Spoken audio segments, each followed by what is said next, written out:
Hi everybody, welcome back to our channel. In this video, I'll be showing you the procedure on how can you use game capture in OBS Studio. In order to use game capture in OBS Studio, you just need to follow the steps.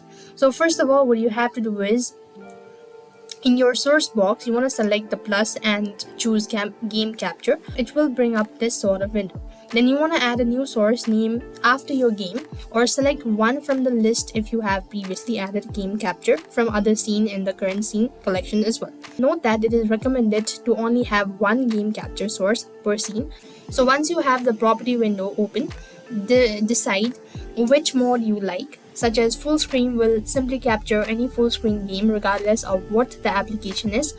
So the capture specific windows lets you specify the exact game you want, and if you choose that mode, the game must be on, and then select its name in the Windows drop down as well. Then the hotkey method will choose the game based on the hotkey you press, and for the option you can check, it's generally a good idea to leave them on a default as shown. And this is how you'll be able to use game capture in OBS Studio. I hope the video was helpful. Make sure to like, share and subscribe. Thank you for watching. See you in the next video.